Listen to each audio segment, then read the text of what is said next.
آئیے گفتگو کے سلسلے میں سب سے پہلی اور اہم خبر کی طرف لے کر جاتا ہوں. آپ کو یاد ہوگا کہ آج سے پورے 1 مہینے پہلے میں نے آپ کو ایک چونکا دینے والی خبر دی تھی. جو لوگ ہمارے پروگرام کو روز دیکھتے ہیں, ہمیشہ دیکھتے ہیں, انہیں یہ بات معلوم ہوگی کہ میں نے یہ کہا تھا آپ کو کہ ایک نئی MKN کی تیاریاں ہو رہی ہیں. میں نے آپ سے یہ عرض کیا تھا کہ ایک بہت ساری خفیہ ملاقاتیں ہو رہی ہیں اور اس کا نتیجہ آپ کو 1 مہینے میں واضح طور پر نظر آئے گا. وہ چیز سامنے آ چکی ہے. سمجھ رہے ہیں؟ تو اب سنتے جائیے. اس تصویر کو غور سے دیکھیے, اس تصویر کو غور سے دیکھیے. اس تصویر کے اندر آپ کو نظر آ رہے ہوں گے عامر خان, اس تصویر کے اندر آپ کو نظر آ رہے ہوں گے وسیم اختر, اور اس تصویر کے اندر آپ کو نظر آ رہے ہوں گے کون؟ وسیم آفتاب.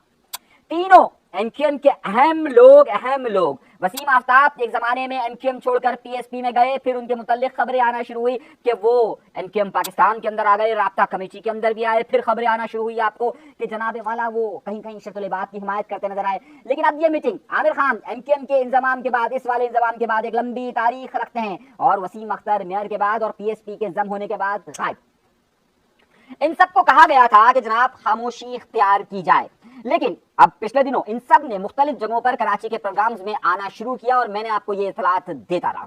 یہ جو تصویر ہے, یہ آج جب میں پروگرام کر رہا ہوں 17 تاریخ ہے, اور یہ 16 تاریخ کی تصویر ہے. 16 تاریخ سے ایک دن پہلے وسیم اختر صاحب کافی ایکٹیو نظر آئے, اور وسیم اختر صاحب نے ایک انٹرویو بھی دیا ہے. اور اتنی بڑی خاموشی کے بعد, یعنی کہ 2 سالوں کی خاموشی کے بعد اب خاموشی ٹوٹ رہی ہے, اپنی موجودگی کا احساس دلایا جا رہا ہے. یہ بات جو کہی جا رہی تھی کہ عامر خان, وسیم اختر اور دیگر MKN کے ایسے بہت سارے رہنما جو کہ PSP کے انضمام کے بعد سائیڈ لائن ہو گئے تھے اور اب وہ دوبارہ سے ایکٹیو نظر آ رہے ہیں. میں نے آپ کو بہت واضح طور پر کہا تھا کہ کچھ 1 مہینے کے اندر بڑے لیول پر بڑی تبدیلیاں رونما ہوں گی, اور وہ لوگ کہ جن پر ایک غیر اعلانیہ پابندی تھی, یا جنہوں نے غیر اعلانیہ اپنے اوپر ایک پابندی عائد کر دی تھی کہ وہ میڈیا کے سامنے نہیں آ رہے تھے, وہ پولیٹیکل ایکٹیویٹیز کے اندر نظر نہیں آ رہے تھے, اب وہ نظر آنا شروع ہوئے, اور نظر آنے کے ساتھ ساتھ اب بہادر آباد کے بالکل قریب میں یہ میٹنگز ہو رہی ہیں, اور اس میٹنگز میں کافی لوگوں کے نام آنا شروع ہو چکے ہیں.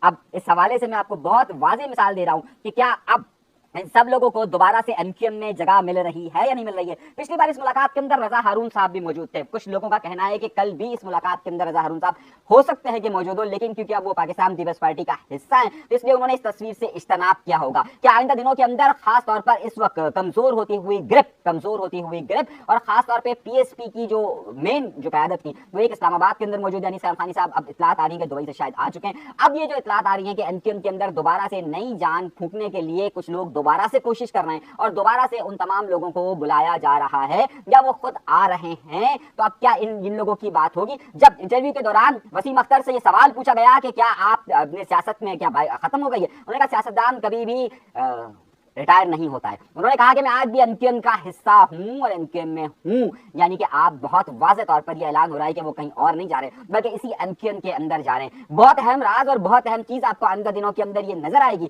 اور بہت سارے لوگ ٹوٹتے ہوئے اور بہت سارے نئے لوگ آتے ہوئے آپ کو واضح طور پر نظر آئیں گے. یہ ہماری ایکسکلوسیو خبر تھی جو ہم نے آپ کو پہلے بھی دی تھی, اب اس کی مزید تصدیق ہو رہی ہے اور مزید چیزیں آگے بڑھ رہی ہیں. یہ خبر ہو گئی. دوسری بڑی خبر کی طرف آتے ہیں, اور دوسری بڑی خبر ہے خاص طور پر سندھی قوم پرست رہنماؤں کی جانب سے, اور وہ خبر یہ ہے کہ خاص طور پہ جسم کے ایک بڑے اہم رہنما ریاض صاحب نے اس بات کو کہا ہے کہ یہ جو اجرت پر پاکستان پیپلز پارٹی کھیل رہی ہے یہ صرف اور صرف لوگوں کو بہکا رہی ہے, اور اس میں وہ ایک سندھی کارڈ کھیلنے کی کوشش کر رہی ہے, جبکہ جو سندھ کے اصل مسائل ہیں اس پر بات نہیں کی جا رہی. کیا کہہ رہے ہیں ذرا سنیے. اجرت والے ایشو نمبر پلیٹن تے الجھن جو شکار نہ تھو وچو گیس تیل کوئلو سمندر دریا ان کے تحفظ لا گڈل جدوجہد تے. آپ نے گفتگو ان کی سنی, اور خاص طور پر یہ بات سندھ پاکستان پیپلز پارٹی سے ایک کارڈ کے طور پر کھیل رہی ہے. حیدرآباد شہر کے اندر جس طریقے سے شہر ڈوبا اور ابھی 3 دن گزرنے کے باوجود بھی وہاں سے پانی نہیں نکالا جا سکا, یہ بہت بڑا سوالیہ نشان ہے پاکستان پیپلز پارٹی پر. اس وقت پورے پنجاب کے اندر شدید بارشیں ہو رہی ہیں, یہاں پر انتظامی کمزوریوں کا یہ حال نظر آ رہا ہے کہ ایک بڑی ٹی وی چینل کی ایک رپورٹ کے مطابق سندھ کے اندر قریباً کوئی 1 کروڑ بوریاں 1 کروڑ گندم کی بوریاں خراب ہونے جا رہی ہیں جو کہ 3 سال سے موجود ہے. جیو نیوز کی اس رپورٹ کے مطابق اگر ایک بوری کے اندر 50 کلو کا اسٹیمیٹ کیا جائے تو اس کا مطلب یہ ہوتا ہے کہ 50 کروڑ کلو